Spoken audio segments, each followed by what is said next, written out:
काम कोई प्रचंड कर, देश पे घमंड कर, देश को बुलंद कर, नफरतों से बांट मत, देश को अखंड कर। दलित वोट की अगर बात करें, हमारा मानना यह है कि दलित वोट यकीनन हिंदुस्तान के लोकतंत्र का बिल्कुल आधार, जो बुनियादी वोट है वो है कि दलित ही वो ताकत है जो सही मायने के अंदर देश को एक दिशा दे सकता है। अगर ये गठबंधन नहीं हो पाता है मायावती के साथ, तो आपको लगता है कि कांग्रेस को नुकसान होगा? सर, हाइपोथेटिकल क्वेश्चन, मेरी उम्मीद ये है कि आप इसको लिख के रखिए, सब एक होकर के लड़ेंगे। आपको नहीं लगता कि अगर गठबंधन होता तो कांग्रेस अपने वजूद में दोबारा से नजर आती? मैं बिल्कुल इस चीज को मानता हूँ। क्या आपको लगता है कि भारतीय जनता पार्टी जब से आई है विकास हुआ है? देखिए साहब, लेकिन चलिए हम ये मान लें कि हमारी अकल कम है, हम उसको रीड नहीं कर पाए। कांग्रेस के वरिष्ठ नेता आफ्ताब जी हमारे साथ मौजूद है। आफ्ताब जी, अब दलित वोट की अगर बात करें, पश्चिमी उत्तर प्रदेश हो या पूरे उत्तर प्रदेश की बात करें, बहुजन समाज पार्टी कई बार सत्ता में रही है, उसके बाद अखिलेश सरकार रही है और बीजेपी सरकार रही है। कांग्रेस बहुत समय से उत्तर प्रदेश से बाहर है, तो क्या लगता है कि किस तरीके से अपना वर्चस्व जो है बचाने की कोशिश कांग्रेस कर रही है, कितना बचा पाएगी? देखिए साहब, हमारा मानना यह है कि दलित वोट यकीनन हिंदुस्तान के लोकतंत्र का बिल्कुल आधार, जो बुनियादी वोट है वो है, क्योंकि बिल्कुल डाउन ट्रॉडन से ही सही मायने के अंदर ताकतें उठ करके आती हैं। अब बाबा साहब अम्बेडकर ने जो है उस टाइम पर वो रोल निभा करके दिखा दिया कि दलित ही वो ताकत है जो सही मायने के अंदर देश को एक दिशा दे सकता है। और पिछले दिनों जितनी भी चीज़ें रही, लेकिन हमें एक चीज़ माननी होगी, चाहे उसमें दलित हो, अल्पसंख्यक हो, हिंदू हो, मुसलमान हो, लेकिन एक चीज़ हम सबको जोड़ देती है, वो है कि हम सारे के सारे भारतीय हैं, हम सारे के सारे हिंदुस्तानी हैं, जिस मुल्क से मोहब्बत करते हैं। और आज राहुल जी का जो पैगाम है, इन तमाम हालात में जहाँ चौतरफा डिस्टर्बेंस है, आज जो है नौजवान भटक रहा है कि उसके पास नौकरी नहीं है, छोटा कारोबारी है, रेडी वाला, दुकानदार है, जितना बिजनेसमैन है वो आज सफ़र कर रहा है, लेडीज़ की सुरक्षा नहीं है, हर चीज़ जो है लोकतांत्रिक व्यवस्था जो है वो चरमराई जा रही है। तो सही मायने के अंदर जो खतरा है वो देश को है। और राहुल गांधी जी ने भारत जोड़ो यात्रा करके, सिर्फ अगर मैं उसको चंद लफ्ज़ों में पिरो दूँ तो वो दलित, मुस्लिम, अल्पसंख्यक, हिंदू, मुस्लिम, सिख, ईसाई सब पर लागू कर जाता है, औरत के ऊपर, मर्द पर, बूढ़े और जवान पे लागू कर जाता है।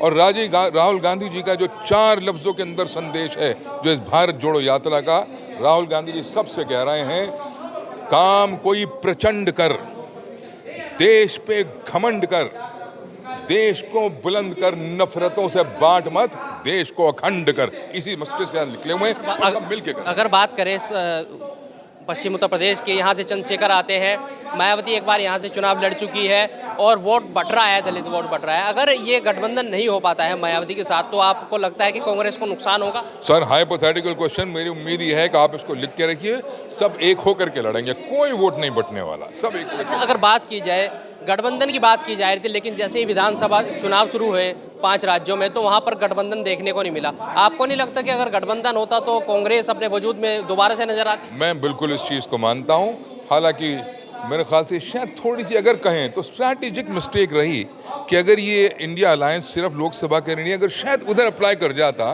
तो जो छुटपुट थोड़ी बहुत रही। हालांकि लोगों ने इतना मैसिव वोट दिया है कांग्रेस को, और इतना मैसिव वोट दिया है इस सही मायने में पॉजिटिव पॉलिटिक्स को, कि इसमें हाँ वो शायद थोड़ी सी स्ट्रैटेजिक, अगर ये शायद कवरिंग हो जाती तो ये नतीजे बिल्कुल बरक्स हो सकते थे। कांग्रेस विधानसभा चुनाव से पहले कह रही थी कि भाई सेमीफाइनल है, सेमीफाइनल आपने देख लिया और फाइनल की बारी अब है। बिल्कुल है साहब, सेमीफाइनल और सेमीफाइनल साबित हुआ है।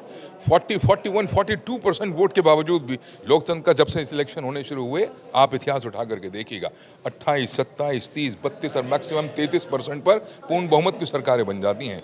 कांग्रेस इस इलेक्शन के अंदर 40% वोट क्रॉस कर रही है। आप फिक्र न करें, इनकलाब तैयार है और अंगड़ाई अब इस बार देख ली जाएगी। ईवीएम की बात करें, ईवीएम पर फिर से सवाल उठा। ईवीएम पे मैं एक बात चीज़ कहना, आप मेरा एक बात का जवाब दीजिए, हम सारे के सारे हिंदुस्तानी हैं। जब इलेक्शन चल रहे थे, राहुल जी के एक आह्वान पर एक प्रोग्राम में 8 लोग थे, और उधर आप देखिए बीजेपी के प्रोग्राम जितने थे उसके अंदर कुर्सियां भी खाली थी। लेकिन चलिए हम ये मान लें कि हमारी अकल कम है, हम उसको रीड नहीं कर पाए, कुछ अंडरकरंट दूसरा था और ये वाकई जीत गए। अभी मैं ईवीएम की बात कर रहा हूँ, अगर पहले हमारी रीडिंग गलत थी और ये इलेक्शन जीत गए, तो फिर लोगों के अंदर खुशी क्यों नहीं है, वो फीलिंग क्यों नहीं दिख रही है?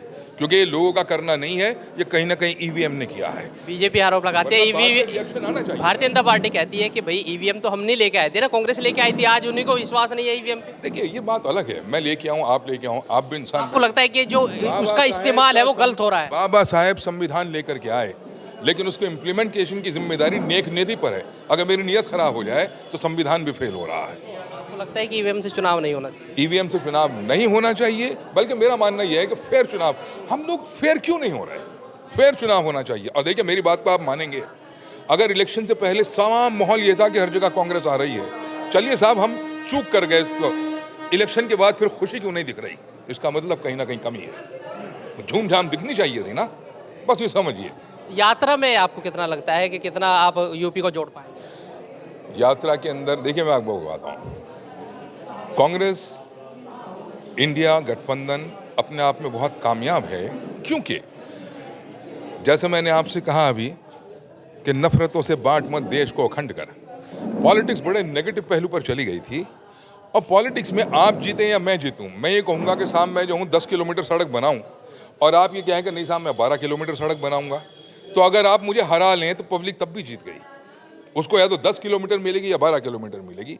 मतलब ये कि पॉलिटिक्स का एजेंडा जो है वो डेवलपमेंट का और पॉजिटिव होना चाहिए। हमने ये कहा कि 500 का सिलेंडर देंगे, तो बीजेपी मजबूर हुई कि हम 450 का देंगे। अगर हम पॉलिटिक्स को इस पॉजिटिव एजेंडा पर ले आए तो उसका मतलब यह है कि देश के अंदर परिवर्तन शुरू हो गया है। राहुल गांधी जी की बात जो है वो कबूल हो गई है। बीजेपी को भी इस बात पर आना पड़ा। ये इस बात का एक स्टैंप है कि राहुल जी का एजेंडा पॉलिटिक्स में चल पड़ा। अच्छा, विकास की छोटी सी एक आखिरी सवाल आपसे, क्या आपको लगता है कि भारतीय जनता पार्टी जब से आई है विकास हुआ है? देखिए साहब, जब से बीजेपी आई है इसके अंदर एक दो चीज़ें होती हैं। एक तो यह है कि जो जनरल ट्रेंड होता है, जो एक ऑटोमेटिक एक सिस्टम है, उस ट्रेंड से रफ्तार चलती है, वो तो विकास होता ही रहेगा। उसके अंदर ना मेरी है ना आपकी है। सवाल ये है कि कहीं ना कहीं इनोवेटिव होना चाहिए। अब आप जो हैं एक जनरल लेवल पर सड़कें बनाते रहें, ये एक विकास है, नो डाउट। लेकिन नेहरू जी ने IIM बना दिए, IIT बना दी, तो वो एक इनोवेटिव है जिससे देश तरक्की करेगा। तो जब से अब जानते हैं, आप मुझे बताइए कितने IIM बने, कितने कॉलेज बने, कितनी IITs बनी, कितने रिसर्च सेंटर्स बने, कितनी। तो जब से कांग्रेस गई है, इनोवेशन जो है हिंदुस्तान का कहीं खो गया है। ये हमें देश का इनोवेशन दोबारा लेकर के आना, ताकि देश तरक्की करे। और यही सारे कांग्रेसी और सारे अपोजिशन के लोग मिलकर अब कर रहे हैं, देश को मजबूत करना है। बहुत बहुत धन्यवाद। ये थे हमारे साथ कांग्रेस वरिष्ठ नेता। इन्होंने जो अपनी बात रखी है, उस बात को लेकर जो यात्रा निकलने जा रही है वो कहीं ना कहीं उत्तर प्रदेश में लोगों को जोड़ने का काम करेगी। और जो लोकसभा चुनाव नज़दीक है उसमें कहीं ना कहीं कांग्रेस का जो वजूद उत्तर प्रदेश में ख़त्म लग रहा था, वो धीरे धीरे उठने का काम होगा। और कहीं ना कहीं जो उत्तर प्रदेश की जो साख है वो कहीं ना कहीं कांग्रेस उसमें बचाने में कामयाब हो पाएगी, ये वक्त बताएगा। लेकिन फिलहाल इस वीडियो के बारे में आपकी क्या राय है, कमेंट्स में हमें जरूर बताएं। अगर आप खबर फेसबुक पर देख रहे हैं तो वीडियो को लाइक करके पेज को फॉलो करें। इसके अलावा अगर आप इस खबर से यूट्यूब के जरिए जुड़े हैं तो चैनल को सब्सक्राइब करके बेल आइकन दबाना बिल्कुल ना भूलें। नमस्कार।